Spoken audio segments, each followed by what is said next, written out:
अस्सलामुअलैकुम, बोल न्यूज़ में खुशामदीद। मैं हूँ आपके साथ मारूफ शहरियार। मैं हूँ शर्जील अरशद। मैं हूँ आपके साथ रमशा साजिद। बुलेटिन का बाकायदा आगाज करेंगे। सबसे पहले आपको बताएंगे इस्लामाबाद में कौमी सलामती की पार्लिमानी कमेटी का इजलास जारी है।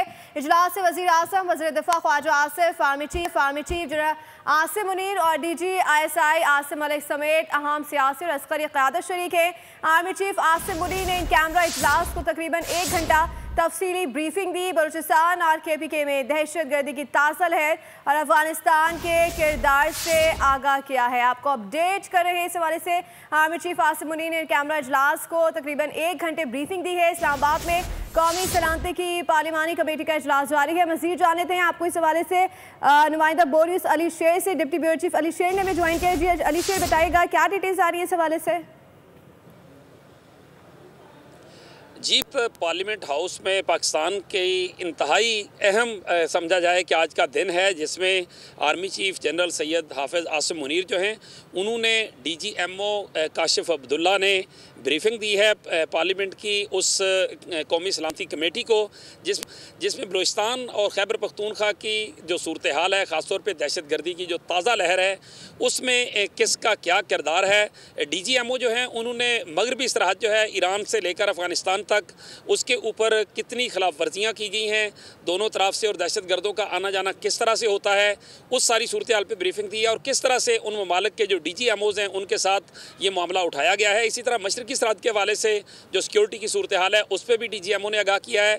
Army chief general Syed Asim Munir जो हैं, उन्होंने भी पार्लियामेंट की जो खसूसी कमेटी है कौमी सलामती कमेटी, उसको आगाह किया है कि किस तरह की सूरत हाल इस वक्त फोर्सेज को दरपेश है और किस तरह से पॉलिटिकल जो बैकिंग है वो फोर्सेज को चाहिए ताकि पूरी कौम जो है वो यक ज़बान दहशत गर्दों के खिलाफ इकट्ठी हो।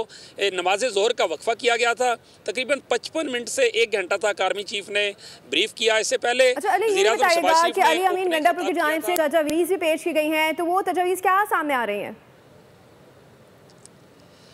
जी बिल्कुल, जब नमाज ज़ोहर का वक्फ़ा ख़त्म हुआ तो उसके बाद जो पॉलिटिकल लीडरशिप है उसकी गुफ्तगू शुरू हुई, तो उसमें वज़ीर आला खैबर पख्तूनख्वा अली अमीन गंडापुर जो हैं, उन्होंने अपनी तजावीज़ दी और तहफ़्फ़ुज़ात पेश किए हैं इस कौमी सलामती कमेटी के इजलास में, जिसका बुनियादी निचोड़ जो है जो ज़राए के मुताबिक वो ये है कि उन्होंने पार्टी पॉलिसी के मुताबिक ये बताया है कि ऑपरेशन जो है वो किसी मसले का हल नहीं है।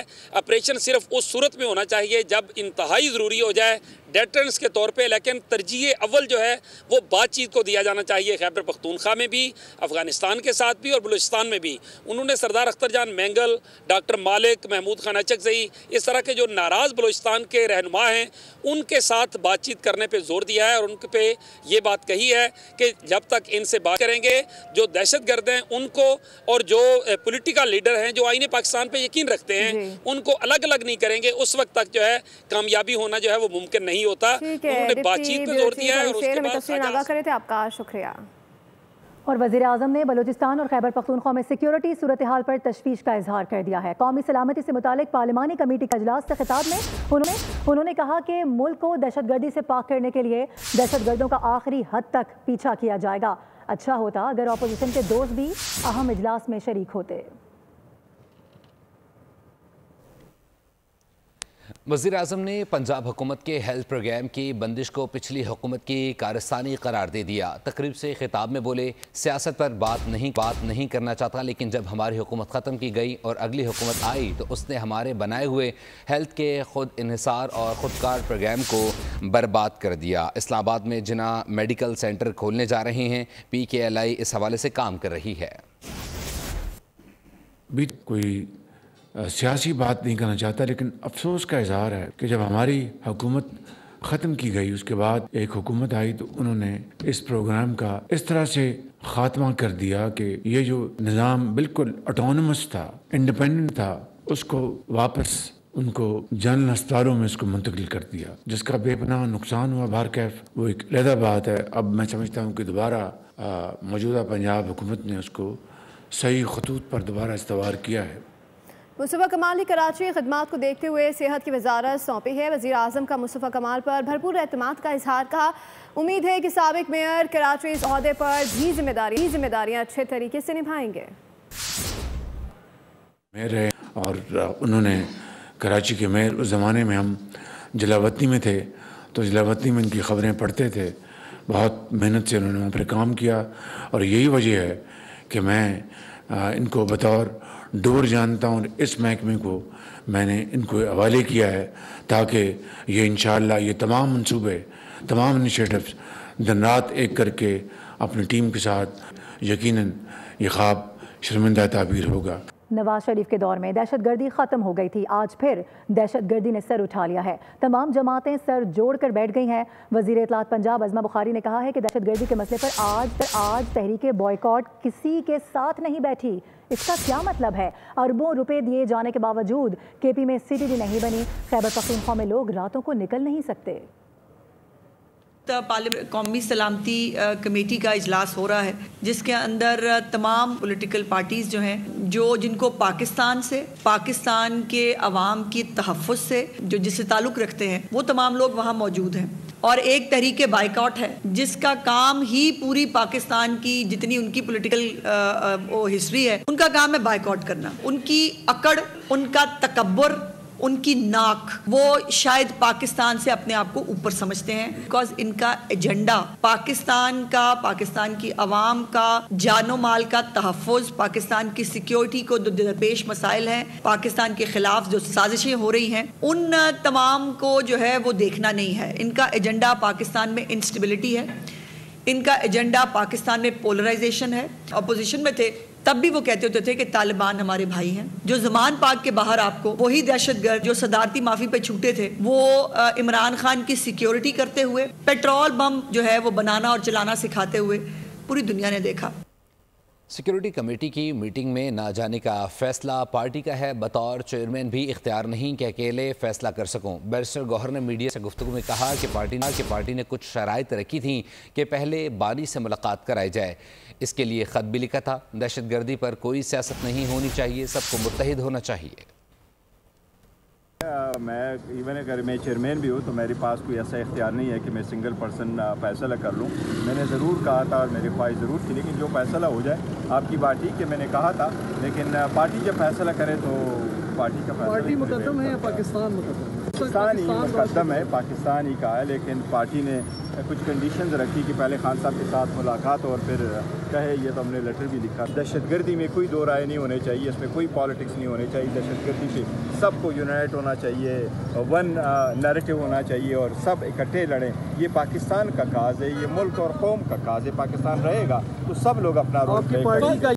9 मई के 8 मुकदमात में बानी पीटीआई की ज़मानत की दरख्वास्तों पर समाअत। लाहौर हाईकोर्ट ने स्पेशल प्रोसिक्यूटर्स को पेश होने के लिए मोहलत दे दी है। समाअत 24 मार्च तक मुलतवी कर दी गई। अदालत ने रिमांड दिए कि इतने हसास मामले में किसी एक भी स्पेशल प्रोसिक्यूटर का पेश ना होना तकलीफदेह है। बानी पीटीआई पर लाहौर में 9 मई के कुल 12 मुकदमात दर्ज हैं, 4 में ज़मानतें मंजूर हो चुकी हैं। और अफसोस कि कौमी सलामती से मुतालिक इजलास में पीटीआई ने शिरकत से इनकार कर दिया। अडियाला जेल में बैठा शख्स नहीं चाहेगा तो पीटीआई कौम के साथ भी खड़ी नहीं होगी। वज़ीर इत्तलात सिंध शर्जील इनाम मेमन ने मीडिया से गुफ्तगू में कहा कि तहरीक इंसाफ का सोशल मीडिया और दीगर ममालिक के कहने पर प्रोपेगेंडा हो रहा है। जिन सियासी जमातों को फंडिंग होती है वो चाहती हैं कि पाकिस्तान कमज़ोर हो जाए। मिलकर फैसले ना किए तो बलूचिस्तान में लगने वाली आग पूरे मुल्क में फैल जाएगी। ने मना कर दिया है कि वो इस अहम तरीन और नाजुक तरीन मोड़ में रियासत के साथ, पाकिस्तान के साथ नहीं खड़ा होना चाहता। उन्होंने मना कर दिया है जब तक वो अडियाला में बैठा हुआ कैदी वो उनको इजाजत नहीं देगा, वो नहीं चाहेगा, तब तक पूरी जमात उस शख्स के कहने पे या उसके इजाजत लिए बगैर कौम के अहम तरीन इस मोड़ पे वो कौम के साथ खड़े नहीं है। माजी में इस तरह की मिसालें कभी नहीं मिली। पीटीआई को चाहिए था कि जिम्मेदार जमात का वो एक मुजाहरा करती। और आप अगर देखेंगे मुल्क को कमजोर करने की हर वो कोशिश जिसमें कभी कुछ टेररिस्ट ऑर्गेनाइजेशन इस्तेमाल हो रही हो या इस तरह की कमजोर करने की कोशिश जिसमें कभी कोई पॉलिटिकल पार्टीज जिनको मुख्तलिफ औकात में फंडिंग भी हुई हैं उन पॉलिटिकल पार्टीज को, वो ये चाहती हैं कि पाकिस्तान को कमजोर किया जाए। और वही आज शायद दहशतगर्दों के इन हमलों के बावजूद वो अपने मुल्क के साथ खड़े होने की तैयारी। और दरियाए सिंध पर 6 नहरें नहीं बनने देंगे। सूबाई वजीर सईद गनी ने बड़ा ऐलान कर दिया। कहा कैनाल से मुतालिक जब किसी को मालूम भी नहीं था सिंध हुकूमत ने उस वक्त भी आवाज़ उठाई। सईद गनी ने मजीद कहा कि मलीर एक्सप्रेस वे का काम दिसंबर तक मुकम्मल हो जाएगा, जबकि मलीर एक्सप्रेस वे पर कायदाबाद इंटरसेक्शन अप्रैल तक मुकम्मल हो जाएगा। कायदाबाद पर भी बड़ा ब्रिज बनाया जा रहा है। लोगों की करते हुए सिंध के वसाइल को नुकसान पहुंचाने के लिए अगर कोई मंसूबा बन रहा है तो उस पर हमने बरवक्त और भरपूर तरीके से अपना जो एतराज़ था उसको रेज़ किया।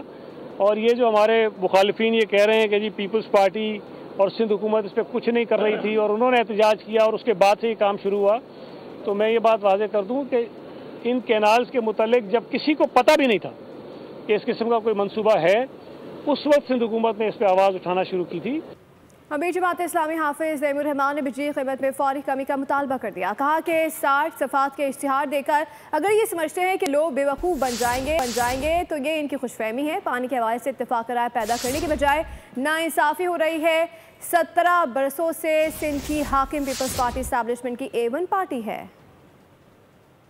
ये हड्डी की हैसियत रखता है। कराची के साथ जो सलूक पीपल्स पार्टी ने किया हुआ है और ये पिछले 30-40 साल में MQM के साथ मिलकर जो बेड़ा गर्क किया है इस शहर का, सबको मालूम। ठुकराए हुए लोग हैं जिनको मुसल्लत किया गया है और इससे कौम को जान छुड़ानी होगी कि इस वक्त जो महंगाई की सूरत हाल है वो इंतहाई खराब है। वजीर आजम और वजीर आला पंजाब के इश्तिहारों में आवाम के हालात बेहतर हो रहे हैं। 60 सफ़ों के इश्तिहार देकर हमारे टैक्सों के पैसों को इलेक्ट्रॉनिक और प्रिंट मीडिया और डिजिटल मीडिया पर लगाकर अगर ये समझते हैं कि लोग बेवकूफ़ बन जाएंगे तो ये 2025 है, अब इस तरह लोग बेवकूफ़ नहीं बनेंगे। बिजली के बिलों का जो मामला है, बार बार रोज़ाना बयानात आ रहे हैं कि हम खुशखबरी देंगे, ये कब देंगे? बिजली के बिल कम होने चाहिए। बिजली की जो मजमूई लागत है पूरे मुल्क में उसका एवरेज निकाल कर उस लागत के मुताबिक बिल होना चाहिए और टैक्स फ्री बिल होना चाहिए, मसला हल हो जाएगा। लिए चलेंगे आपको खेलों के मैदान में। और नाजरीन, लगता यूं है कि कौमी टीम से शिकस्त का आसेब चिमट गया है और फतह की देवी रूठ चुकी है। जी हाँ, दूसरा T20 भी न्यूजीलैंड के नाम रहा है। बारिश के बाइस मैच 15 ओवर्स तक महदूद हुआ। पाकिस्तानी टीम 9 विकेटों पर 135 रन ही बना सकी। मेज़बान टीम ने आसानी से हदफ हासिल कर लिया। 5 मैचेस की सीरीज में न्यूजीलैंड ने 2-0 की बढ़तरी अपने नाम की। डनिडन में बारिश के बायस दूसरा T20 15-15 करना पड़ा। न्यूजीलैंड ने 2 चौके मारने के बाद हारिस भी पवेलियन लौट गए। पावर हिटिंग से नाचना बैटर्स बल्ले घुमाते रहे और विकेटें गंवाते रहे। कप्तान सलमान अली आगा ने 28 गेंदों पर 46 रन बनाकर थोड़ी बहुत मज़ाहमत दिखाई और कौमी टीम गिरते पड़ते 135 रन बना सकी। लेकिन पावर हिटिंग किसे कहते हैं ये न्यूजीलैंड ने दिखा दिया। हदफ के दिफा में पाकिस्तानी बॉलर्स ने विकेटें जरूर उड़ाई मगर रन की बर्क रफ्तारी ना रोक सके। न्यूजीलैंड ने मतलूबा हदफ 5 विकेटों के नुकसान पर हासिल कर लिया। और आज़ाद कश्मीर में सेहतमंद सरगर्मियों के फ़रोग की जानिब अहम इकदाम। जन्नत नज़ीर वादी में पहली tape ball flood light cricket tournament का आगाज़ हो गया। इवेंट में खेलेंगे खिलाड़ी मगर कुछ जीतने का मौका शायकीन के पास भी होगा। इफ्तिताही तकरीब में खिलाड़ियों के मार्च पास ने समा बांध दिया। आज़ाद कश्मीर में चौके छक्कों की बरसात और विकेटें उड़ने के लम्हात शुरू हुए जब सयाहों की जन्नत में चना tape ball flood light cricket tournament का आगाज हुआ। आज़ाद कश्मीर में पहली मरतबा चना tape ball flood light cricket tournament का आगाज हो गया। तकरीब में तमाम टीमों के खिलाड़ियों ने मार्च पास किया। इस मौके पर आज़ाद कश्मीर के वज़रा ने नौजवानों को सेहतमंद सरगर्मियों की जानिब राग़िब करने का अज़्म ज़ाहिर किया। इफ्तिताही तकरीब में वज़राए हुकूमत आसिम भट्ट, जावेद भड़वानी, तकदीस गिलानी, बासिल नकवी और दीवान चुगताई शरीक थे। टूर्नामेंट के दौरान शायकीन को कुरानदासी के जरिए मोटरसाइकिल्स भी दी जाएंगी। ये टूर्नामेंट 21 मार्च को ख़िताम पसीर होगा। टूर्नामेंट रियासत की तमाम इकाइयों को मिलाने की एक अच्छी काविश करार दिया जा रहा है। और आपको बताएं कि कोयटा बोलान पीरा कुंडरी में रेलवे ट्रैक की मुरम्मत मुकम्मल कर ली गई है। मुतासरा ट्रेन को ट्रैक से हटा दिया गया है। ट्रैक अब बहाल हो गया है। आपको बता दें कि जाफर एक्सप्रेस और बोलान मेल कल से मामूल के मुताबिक चलेंगी। 11 मार्च को दहशतगर्दों ने ये ट्रैक धमाका खेज मवाद से उड़ा दिया था। ने मजीद 7 दिन की तौसीक कर दी है। दौरान समाअत अदालत ने मुलजिम अरमगान के वालिद कामरान असगर कुरैशी को शोर शराबा करने पर बाहर निकाल दिया। मुलजिम अरमगान ने अपने वालिद से ऐलान लाताल्लुकी कर दिया। अदालत में अजीब व गरीब बयान देने लगा। मेरा वालिद से कोई वास्ता नहीं, मुझे बाप नहीं मानते तो तलाक दो। मुस्तफ़ा आमिर कत्ल केस के मरकजी मुल्जिम अरमगान और इसके वालिद कामरान कुरैशी की अदालत में फिर टोपी ड्रामे। पुलिस ने इंसदाद दहशतगर्दी अदालत सेंट्रल जेल में मुल्जिम अरमगान को पेश किया। मुल्जिम की वालदा और वालिद को वकील सफाई की शोर शराबा न करने की यकीन दहानी पर अदालत में दाखिले की इजाज़त दी गई। लेकिन कामरान असगर कुरैशी ने पुरानी रविश दोहराई और शोर मचाया, जिस पर पुलिस एहलकार इन्हें खींच कर बाहर ले गए। मुल्जिम अरमगान ने वालिद की जानिब से किए गए नए वकील को मानने और वालिद के साथ मुलाकात से भी इंकार कर दिया। कहा कि ये वकील नहीं करूँगा, मेरा वालिद से कोई वास्ता नहीं। वकील सफाई ने मौक़िफ़ अपनाया कि मुल्ज़िम अरमाखान को इतना परेशान किया हुआ है कि वो एतराफ़ जुर्म के लिए भी तैयार है। अदालत ने मरकज़ी मुल्ज़िम अरमाखान को 24 मार्च तक मज़ीद जिस्मानी रिमांड पर पुलिस के हवाले करते हुए समाअत मुलतवी कर दी। और नाज़रीन, मरियम नवाज़ का एक और अहसन इक़दाम, माँ बच्चों की फलाह और बहबूद के लिए हुकूमत पंजाब की जानिब से आगोश प्रोग्राम का आगाज़ कर दिया जा रहा है। इस प्रोग्राम के तहत 2 साल से कम उम्र बच्चों की माँओं और हामला ख़वातीन को 23,000 रुपये की इमदादी रकम दी जाएगी। और सोलर सार्फिन के लिए बुरी खबर आ गई है। हुकूमत ने रिलीफ फराहमी के बजाय खतरे की घंटी बजा दी है। नेट मीटरिंग पॉलिसी में तब्दीली की ठान ली गई है। बिजली खरीदेंगे 10 रुपये फ़ी यूनिट, लेकिन बेचेंगे 65 रुपये फ़ी यूनिट। ECC इजलास के फैसले पर आवाम की जानिब से शदीद तहफ़्फ़ुज़ात का इजहार किया गया है। पॉलिसी पर नज़रसानी का मुतालबा किया जा रहा है। सोलर सार्फिन पर सुलगतावार, पहले खर्चा कराया फिर बड़ा झटका लगाया। शहरियों ने लाखों रुपए खर्च करके सोलर पैनल्स लगवाए। अब हुकूमत सोलर सार्फिन की हौसला शिकनी पर उतर आई। अब 27 रुपए का यूनिट 10 रुपए में खरीदा जाएगा। बेचने के लिए 65 रुपए आवाम की जेब से निकलवाए जाएंगे। तो नुकसान ही है ना कि 10 रुपए में यूनिट दे रहे हैं और 60 रुपए यूनिट ले रहे हैं, तो क्या फायदा है। अगर मैंने जो कमाया था या जो मैंने इन्वेस्टमेंट की थी वो 10 रुपए के हिसाब से मुझे वापस मिलेगी और वही यूनिट रात के वक्त मुझे 42 रुपए का खरीदना पड़ेगा। मौशी माहिरीन का कहना है नेट मीटरिंग पॉलिसी के बाद लोग बिजली की स्टोरेज की तरफ नहीं जाएंगे। मुल्क भर में आज ग़ज़वा बदर की याद में यौम बदर मनाया जा रहा है। ग़ज़वा बदर 17 रमज़ान 2 हिजरी को पेश आया, जो इस्लाम और कुफ्र के दरमियान पहला मार्का था।